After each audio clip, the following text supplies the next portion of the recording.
History often turns on a single handshake, a single deal, whispered behind closed doors. Imagine, for a moment, that the year is 1912, and America stands at a crossroads. One path leads to the familiar story we know: Woodrow Wilson rising to power, the world plunging toward war, and the old order beginning to crack. But what if the other path had been taken? What if Theodore Roosevelt, the unstoppable force of nature, the Rough Rider himself, had returned to the White House for a third term? This is the story of how that single twist reshaped America and the world forever.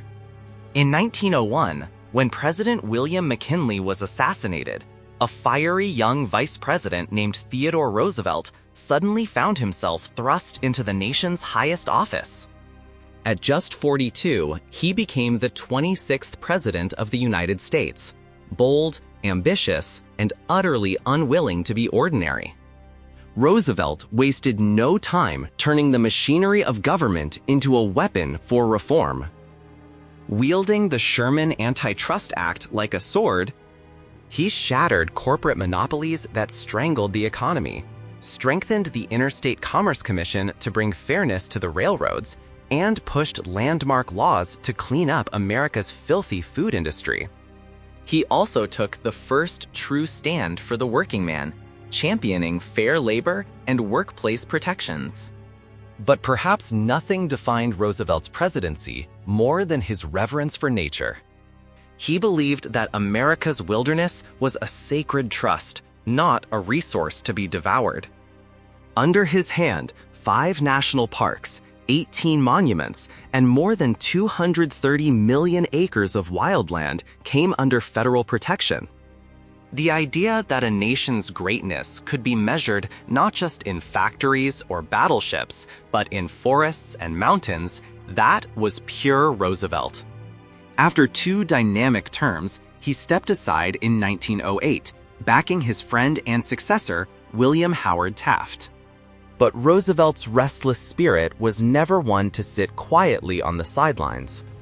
When Taft drifted toward conservative policies and began to unravel parts of Roosevelt's legacy, the bull moose saw it as betrayal. He charged back into the political arena, challenging Taft for the 1912 Republican nomination. In our reality, that split the party and handed victory to Woodrow Wilson. But in this alternate timeline, things went differently. At the Republican convention in Chicago, the party faced disaster, 2 giants tearing it apart. Then came the secret compromise. In smoke-filled rooms, a deal was struck. Taft would withdraw from the race, but only with a promise. The party's leaders, both progressive and conservative, guaranteed him the next vacant Supreme Court seat. In return, Roosevelt agreed to temper his antitrust crusade, accept a conservative vice president, and fill his cabinet with voices friendly to business. For once, pragmatism triumphed over pride. When Election Day arrived, the United Republicans crushed the Democrats. Theodore Roosevelt, already legend, became both the 26th and 28th President of the United States, the first man to return to power after leaving it. With Grover Cleveland's precedent behind him, the 2-term tradition began to look more like a suggestion than a rule. Over time, America grew comfortable with the idea that strong leaders might serve longer, if the people wished it. Roosevelt's 3rd term was a tug-of-war between corporate restraint and progressive ambition. Bound by his conservative allies, he governed, as he later joked, with one arm tied behind his back. Yet his new nationalism agenda marched on.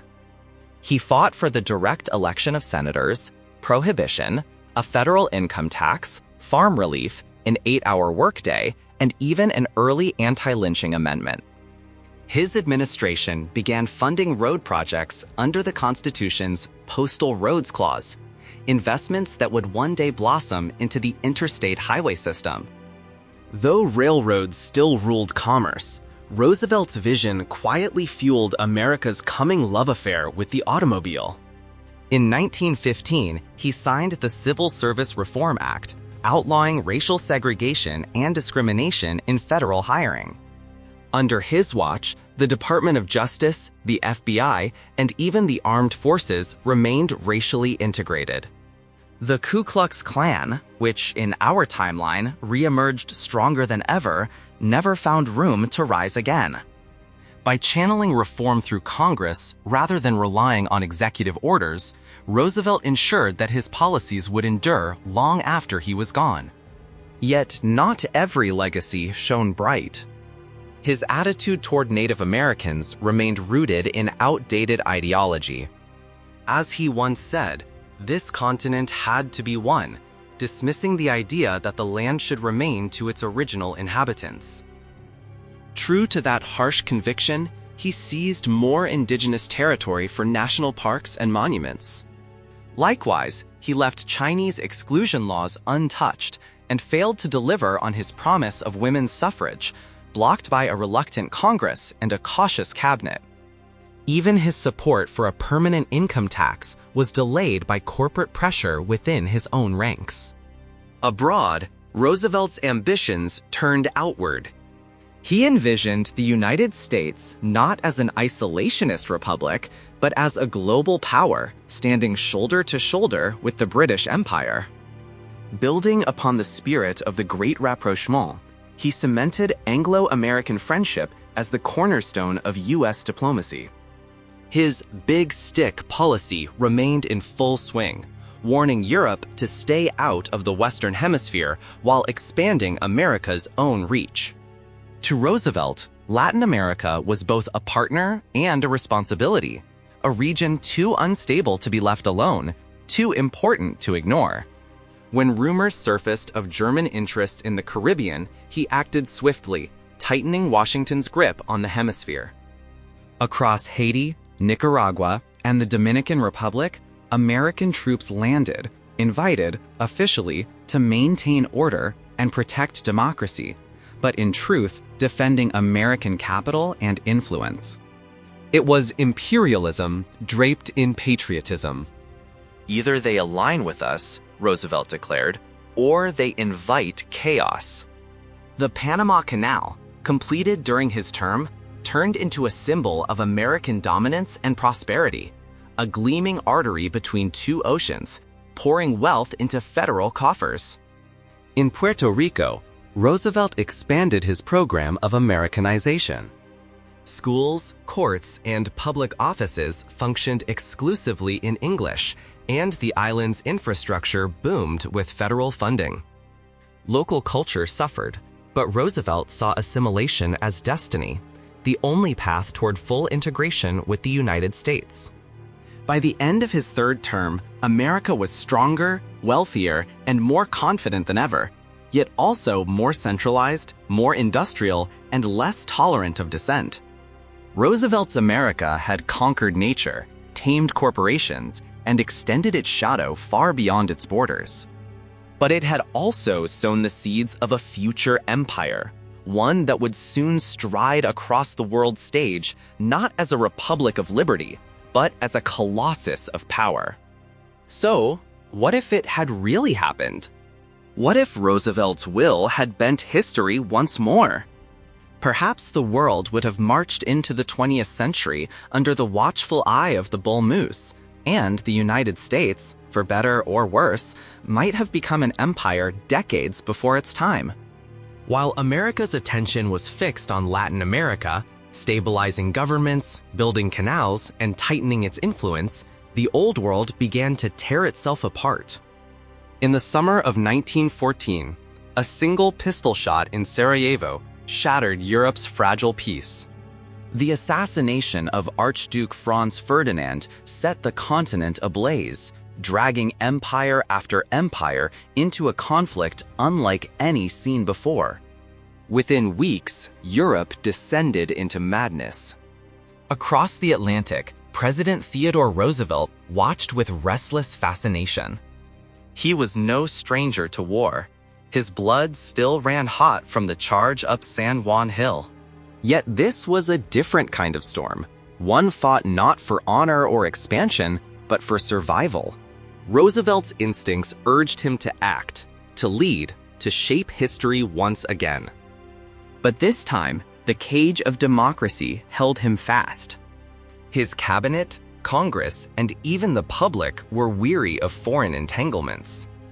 The Constitution, in those days still sacred, demanded a formal declaration of war, and that was something the legislature would never grant without provocation. Privately, Roosevelt fumed. Officially, he played the statesman. America would remain neutral, at least for now. But everyone around him knew the truth. He was searching for a spark. He believed that if America was to become a true world power, it had to prove its mettle on the global stage. Yet the people would not be led into war without cause. Across the country, newspapers screamed against intervention, and isolationism became the moral high ground. Unless a foreign attack struck directly at U.S. soil, no declaration of war would pass the halls of Congress. Across the ocean, Germany understood this well. Determined to avoid American involvement, Berlin issued strict orders to its Kaiserliche Marine: no attacks on neutral ships, no provocations in the North Atlantic. Thus, in this alternate timeline, the Lusitania never sank beneath the waves. Thousands of lives were spared, and the outrage that had once dragged the United States into war never ignited. Germany played the long game, treading carefully to keep America neutral, at least on paper. But America was not idle. Across the country, patriotic fever simmered. Private citizens and former officers began forming paramilitary volunteer units known collectively as the American Legion Brigades, modeled after the volunteer forces of the Spanish-American War. Over 60,000 men joined, inspired by Roosevelt's old Rough Riders, though officially the president had nothing to do with it. Everyone, however, called them Teddy's Legion. The movement drew the attention and the money of the powerful. J.P. Morgan Jr., the titan of finance, poured millions into the cause. His bank was heavily invested in the Allied powers, serving as their exclusive purchaser of munitions and supplies. A German victory would devastate his empire. To Morgan, supporting these volunteers wasn't patriotism, it was insurance. Through covert loans and contracts, his money fueled the British and French war machines, and his influence quietly pushed Washington toward the Allied camp. Still, Roosevelt tread carefully. Officially, he denied all involvement in the legions. Unofficially, he admired them, men willing to fight for freedom while the rest of the nation debated it. But the dream of glory that had defined the Spanish-American War quickly turned to horror. When the American volunteers reached the trenches of France, they met a nightmare no one had imagined. Poison gas crept through the air like death itself. Machine guns turned open fields into slaughterhouses. Artillery shattered earth and bone alike. Airplanes circled above like vultures, while submarines prowled beneath the seas. Within months, Teddy's Legion was decimated. Thousands of American volunteers perished in futile assaults under British and French command. The survivors returned home disillusioned, their faces hollow from the trauma of modern war. It was a brutal awakening, and for Roosevelt, a humiliation he could not ignore. Though he had never sanctioned their mission, the public associated their sacrifice with him. Newspapers called it the president's folly. Roosevelt, ever the strategist, shifted course. If America could not win the war through valor, it would win it through diplomacy. He began to see opportunity in the chaos. A war that consumed Europe could leave the United States as the sole power standing, but only if it acted wisely. While public opinion turned sharply against intervention, Roosevelt worked quietly behind the scenes, dispatching emissaries to both Allied and Central Powers capitals. As grisly photographs and casualty reports reached American shores, the country's mood hardened. Isolationists found new champions. William Jennings Bryan, the famed orator and former Secretary of State, led massive rallies demanding peace. Robert M. La Follette Sr., a progressive Republican once friendly to Roosevelt, denounced the war as a merchant's crusade. Even industrial giants like Henry Ford, whose factories hummed with prosperity, joined the anti-war cause, launching the infamous peace ship to Europe in a naive attempt to end the bloodshed. Speaker Champ Clark joined the chorus in Congress, blocking any vote for mobilization. The country stood divided, but its financiers were not. J.P. Morgan's bank was drowning in debt from Allied loans. If Britain and France collapsed, so too would Wall Street. Desperate to preserve the status quo, Morgan and his associates lobbied Roosevelt to intervene militarily. They warned that an Allied defeat could trigger economic catastrophe. But Roosevelt, sensing the shifting tide, resisted. For once, he chose the long view over immediate power. He saw that by playing mediator, not combatant, America could command the post-war world without firing a shot. And so, in February 1916, Roosevelt unveiled a daring plan. Through secret back-channel diplomacy, his emissaries approached the warring powers with a proposal for peace. The Roosevelt Plan called for a ceasefire by March 1916, freezing all territorial gains and opening negotiations under American supervision. It was a bold gamble, equal parts statesmanship and pressure tactic. Behind closed doors, the message was clear. If the Central Powers refused, the United States would side with the Allies. If the Allies rejected peace, America would embargo their supplies and let them fall. The timing was perfect. The catastrophic Gallipoli campaign had just ended, leaving 60,000 Allied dead and the British Empire humiliated. A young Winston Churchill, then First Lord of the Admiralty, was forced to resign in disgrace, his career shattered. Meanwhile, in Mesopotamia, an entire British division was trapped at Kut al-Amara, starving under Ottoman siege. Across London, public faith in the government wavered. Under these pressures, even the proudest leaders began to listen. Germany, exhausted from 2 years of war and eager to avoid American entry, accepted the offer first. The Allies hesitated, but facing internal revolts and political collapse, they too relented. And so, by March 1916, the guns of Europe began to fall silent. The world had not seen such a peace in living memory, sudden, fragile, and unfinished.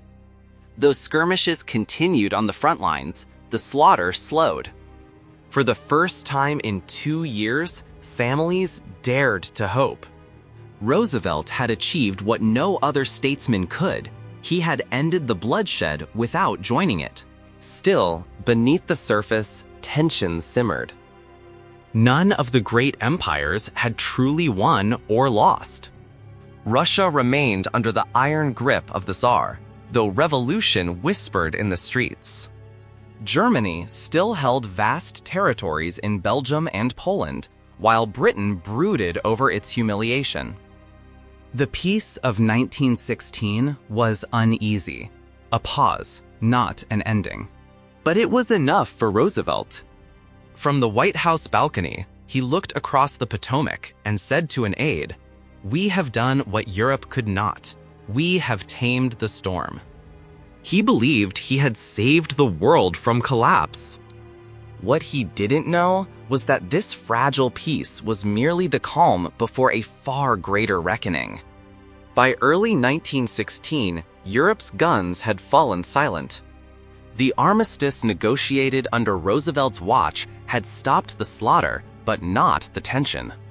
The great powers now stared at one another across trenches that had become borders. For the first time in history, the United States, not Britain, not France, not Germany, was the broker of the world's peace. In Berlin, Kaiser Wilhelm II had not yet resorted to desperate gambits. The idea of sending Lenin to destabilize Russia, an act that would change the century, had not yet crossed his mind. The communist movement remained small and fragmented, its leaders scattered, its future uncertain.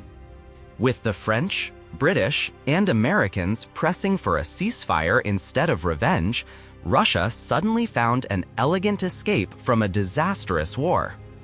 The Ottoman Empire, far from collapsing, was in resurgence. The Turks had held the Dardanelles, launched a campaign into Egypt, seized the Sinai, and were pushing east into Persia, reasserting their fading influence. The Arab Revolt, which in another world might have shattered the empire, had not yet begun. Austria-Hungary and Bulgaria, meanwhile, had secured the Balkans, crushing Serbia and Montenegro. On the Alpine front, the Habsburg armies held off Italy with confidence, proving that the sick man of Europe still had strength left in its bones. When peace envoys arrived in Philadelphia in March 1916, Roosevelt's chosen neutral ground, the world's fate hung in the balance. For months, they debated, quarreled, and compromised. The negotiations were grueling, but surprisingly civil. The resulting treaty, though imperfect, would echo for generations. The final settlement mirrored many of Chancellor Bethmann Hollweg's ambitions, but bore Roosevelt's fingerprints throughout. Germany achieved one of its long-sought goals, the creation of a revived Polish kingdom, a buffer between Germany and Russia. Yet Roosevelt pushed for a Poland larger and freer than any side wanted. Inspired by Tadeusz Kościuszko, the Polish hero who had fought for American independence, Roosevelt demanded borders roughly matching the 1792 Commonwealth, stretching beyond Congress Poland to include lands held by the Central Powers. It was a symbolic repayment of a moral debt, an act of gratitude across centuries. France and Britain, wary of Russia and eager to restrain Germany, supported the plan. In the end, Poland was re-established, but tethered to Berlin's influence, a constitutional monarchy with whispered debates over which German prince might take its throne. The Austro-Polish compromise quickly collapsed, but the symbolism endured, the rebirth of a nation amid the ashes of empire. For these concessions, Germany surrendered her Pacific colonies, though she regained most of her African possessions, a trade-off Roosevelt privately viewed as a fair price for peace. Belgium regained independence, its economy tied to a new German customs union that effectively bound it to the Reich's markets. Luxembourg was annexed outright. The Franco-German border remained untouched, an unspoken acknowledgement that neither side could claim victory. In the Balkans, borders shifted once more. Bulgaria absorbed large swaths of Serbian land. Austria-Hungary annexed the Montenegrin coast and parts of Serbia, including Belgrade, reducing its former enemy to a small, battered, but independent kingdom. The map of Europe was redrawn, not by force, but by exhaustion. Roosevelt, ever the visionary, proposed something extraordinary, a league for the preservation of peace. It was the seed of what, in another world, would be called the League of Nations. But Europe was too weary and too cynical to embrace collective security. The great powers, scarred and suspicious, refused to bind themselves to mutual defense. His proposal died quietly in committee, dismissed as idealism from across the ocean. Even so, the Treaty of Philadelphia was hailed as a miracle. The war was over. Trade resumed.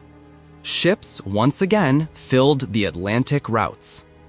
American goods poured into Europe, rebuilding shattered economies and binding them to Wall Street credit. Roosevelt's popularity soared higher than ever. He had stopped the bloodshed and restored prosperity without a single American division crossing the sea. And then, defying every political tradition left standing, he announced he would seek a fourth term in 1916. The Constitution was silent on limits, and Roosevelt, vigorous and unbowed, claimed the nation still needed his hand.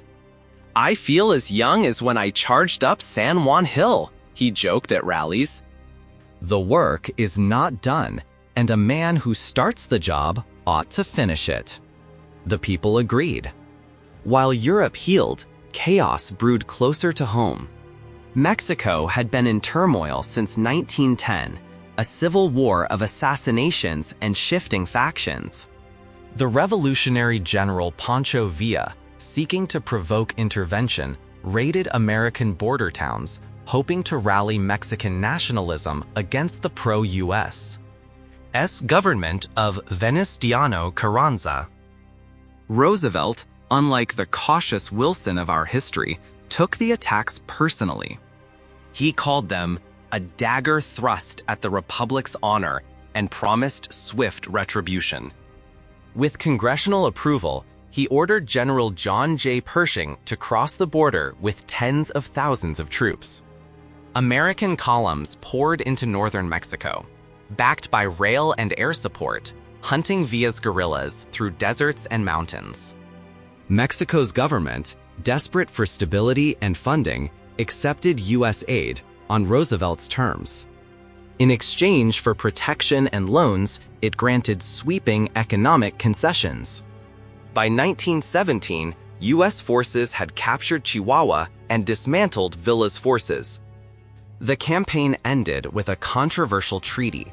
Mexico sold the sparsely populated Baja California Peninsula, home to barely 15,000 people, to the United States.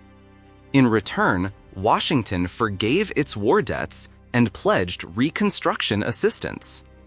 A new naval base at Cabo San Lucas soon guarded America's route to the Panama Canal, symbolizing the Republic's dominance from ocean to ocean. American companies flooded into Mexico's railroads and mines, transforming its economy but tightening dependence on the North. Critics abroad called it colonialism. Roosevelt called it partnership. He often repeated, "Order is the first gift of liberty." Victorious and adored, Roosevelt formed a cabinet of loyal reformers and technocrats. His fourth term became a final experiment in what he called new nationalism fulfilled. He pursued the progress he had promised before war diverted his hand. Women's suffrage passed, securing the loyalty of millions of new voters and reshaping American politics. Primary elections became standard nationwide, dismantling old party machines. Campaign finance and lobbying reforms struck at corruption, while massive infrastructure investments, railroads, bridges, and the expanding highway system bound the continent together. He strengthened labor unions, enacted stricter child labor laws, and succeeded in passing the long-stalled child labor amendment, curbing exploitation in factories. Conservation expanded again, though once more at the cost of indigenous lands, as new national parks stretched across the West. His only great defeat was in healthcare. His proposal for a national health service met united opposition from conservative Republicans and what remained of the Democrats. By 1920, Roosevelt's America looked utterly different. The Democratic Party, exhausted and divided, collapsed under its own weight. Having won only one presidency since 1856, it reinvented itself as the Federalist Party, a banner for corporate conservatives alienated by Roosevelt's populist progressivism.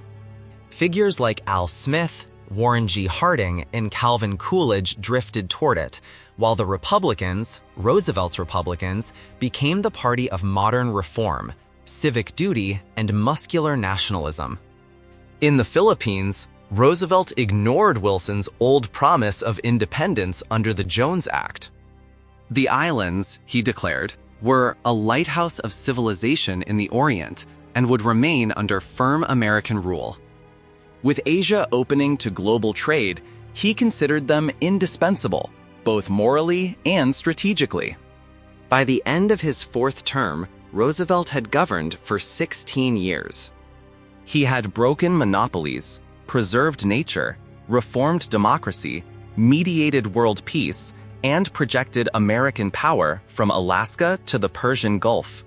He had created not just policies, but an identity, a sense that the United States was the steward of progress, the policeman of order, and the conscience of the modern world. At the height of his power, he shocked everyone once more.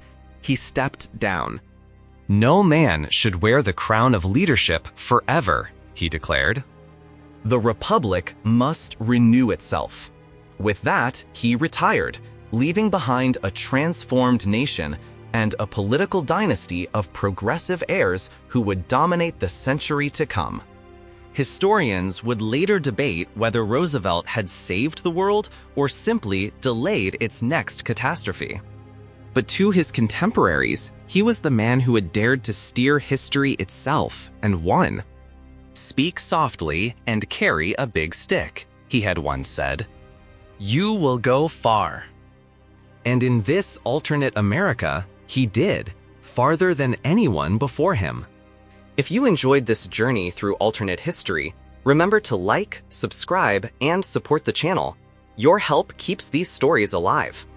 And tell me in the comments, how do you think the world would have changed if Theodore Roosevelt had ruled America through the Great War?